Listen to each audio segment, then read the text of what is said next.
Hey everyone, I'm Allison, and this is Rhonda McVeigh. She just did a playthrough with us doing Banner Festival, Tidal Blaze Banner Festival, and since she is new to the channel, we are going to plan on having you and possibly your husband play games with us as well. But we wanted to get to know her a little bit. So Rhonda, you work with Arkansas Children's Hospital, but you do fundraising with them. So tell us a little bit. You told us a little bit in the Banner Festival playthrough, but go ahead and give us a brief overview of what you're doing there, and then we'll get into the gaming. Okay, so I'm a program director for Children's Miracle Network for the whole state. So we have our corporate partners and programs. Extra Life is probably my favorite program. Extra Life. I've actually been a gamer since I met my husband in 2013. He introduced me into tabletop gaming, and I've always liked to play video games. So we kind of connected when I started working at Arkansas Children's in 2017, when they told me that there's this program for gamers that also raises money for children's hospitals. I was like, oh my gosh, that's such a win. So it's a program for all types of gamers. You can like tabletop, you can like video games, VR gaming, all of the above. And we had, I think, close to 300 gamers last year, and we raised almost $60,000. And that is at a specific event that you hold, but then you also do different fundraisers as well? So it's all throughout the year. We do have one big event called Game Day. It's going to be the first Saturday of November. It's the first Saturday of every year in November. So it's a 24-hour gaming marathon. So is gamers, that physical or is that online? Can be both. Okay, cool. Can be both. A lot of gamers might choose to stream on Twitch and have their followers tune in and watch them on Twitch, but we've also had gamers stream on YouTube. And sometimes people don't actually stream it, but they kind of fundraise throughout the whole year, and they share their goal and their profile on their social media platforms, Facebook, Twitter.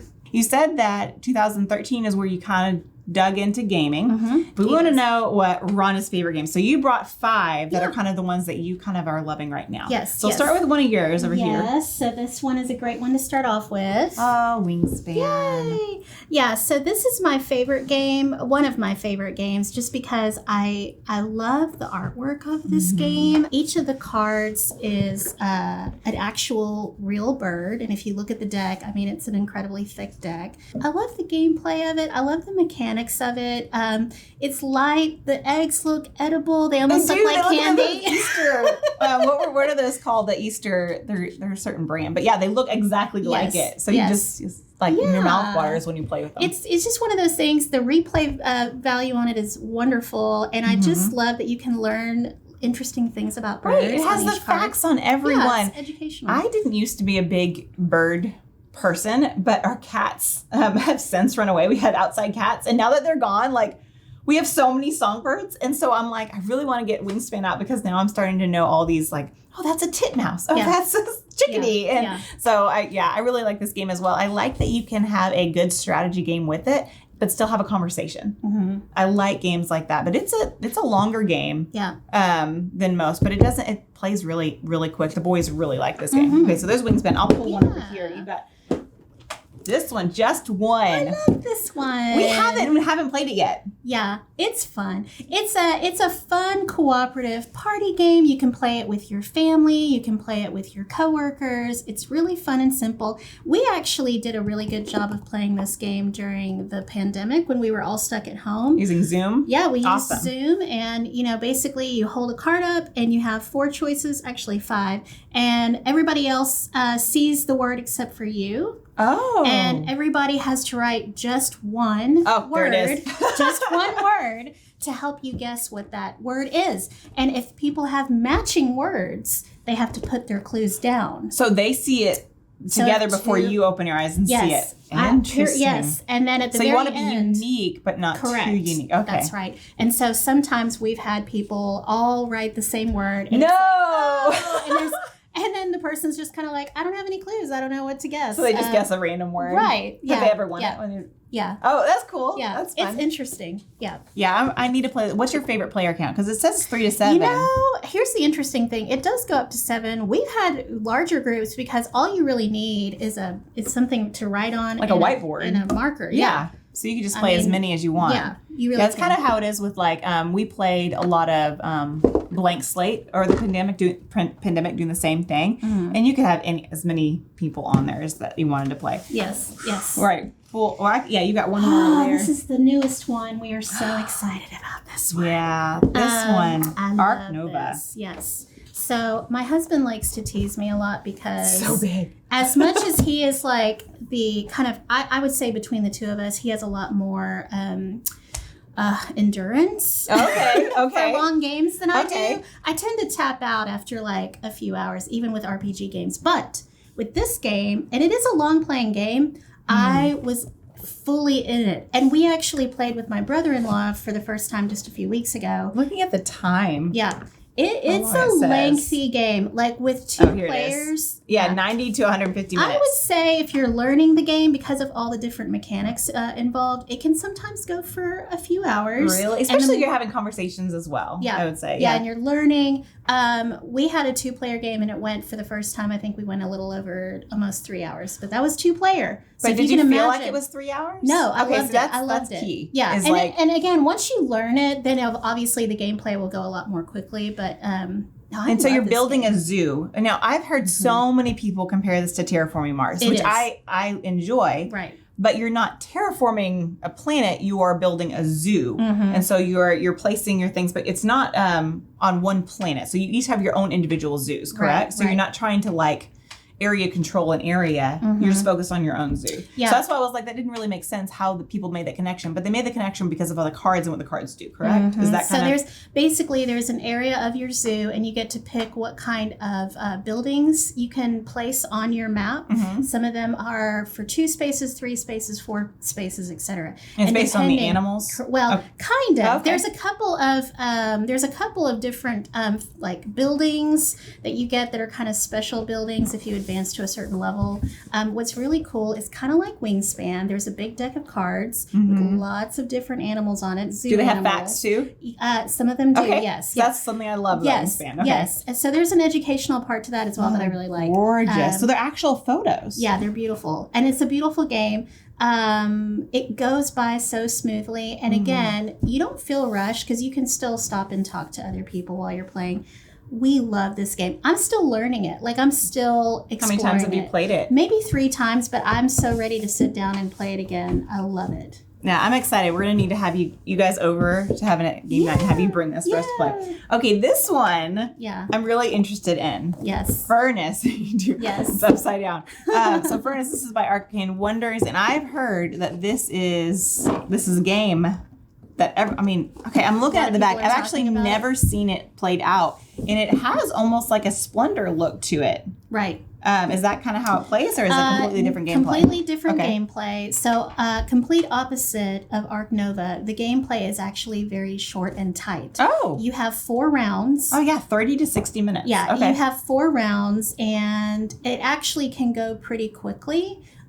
So with that short amount of time that you have and the 4 rounds that you have, you really have to master the strategy of your cards that you're bidding on, because it's a flow and you kind of have to figure out how you go in what order with the cards, what you get. It's a really good strategy game from the very beginning. Are you building like it says furnace, and I'm seeing like industrial. Yes. So are you like creating a machine type of It is feel? kind of like that. Yeah, I mean, an engine builder It with is your an cards? engine builder Okay. with the cards. Yeah. I like the bidding part of it as well. So gamers will have an opportunity to bid on which cards they want. So you're kind of competing with other people. So that's why you've got these here, is that you place your So you tokens. have the tokens are 4, 3, 2, 1, and whoever has the 4th, it's the highest bid, they'll get that card. Okay. But you also gain some parts of like, they have different pieces to it that are like iron, oil, things that are... Okay. So it's like a resource management with your cards? Okay. Yeah. So every card, even if you don't actually win it, at the end of the first part of that, they'll actually like pay out all the different pieces of it. And I'm probably not explaining it very well. No, I'm interested in it. I've never even seen it played out, but I've only heard good things about it. And we love Arcane Wonders. We've got quite a few of the Arcane Wonders games. So that's one. Okay, the last one I've got over here still. And this one I know very well. Yeah. That is, I don't want to set it up because I'm afraid things going to move. But it's Splendor. Yeah. It's a classic. Yes, it is. Yeah. It is. It's one that we picked up. Oh, there it goes. I heard it. I heard it drop. Splendor is not a game that likes to be vertical. Right. Yeah. It likes to sit horizontal. Yeah. that's just because of all the tokens. The tokens have a great weight, which is something I like. But this game we picked up shortly into the pandemic. I actually found it I think we found it. There they go again. I found it at like a Goodwill or something like that. Yeah. So we really enjoyed. No, maybe we did buy this one. We found one at Goodwill and given it to friends.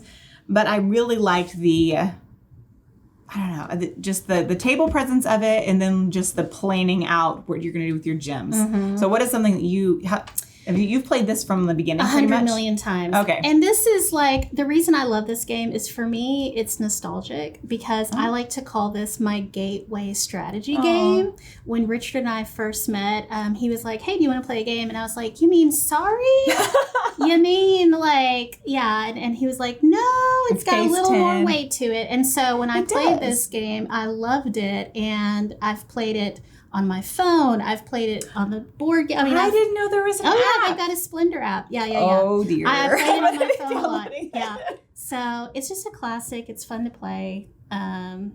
It's got a really high replayability as well. It does. And it's one of those, it plays short enough where you can be like, okay, let's play another round. Right. Like, it's not one of those where you're taking an hour. I can't remember. It says about 30 minutes. I say it plays relatively in that amount of time. We have not played this in a long time. Did you, I think I mentioned to you last night, see that they just came out last week. They announced a Splendor Duel. Yeah. I have no idea how it plays. I'm assuming it's kind of that same. I'm wondering if you draft the cards or not. I'm interested. Because most duel games, you'll kind of have a drafting, kind of like I think of Seven Wonders Duel, how it's set up. And then there's in It's a Wonderful Kingdom, it's like It's a Wonderful World, but you have a different way of drafting. So I'm interested to see if they're going to add drafting in. That would be interesting. The Splendor Duel. So I'm excited about that one. So I love Splendor. So I think of these, I played 2, I owned 3, and then these 2 we're going to have you bring them and have a game night at our house. I love that.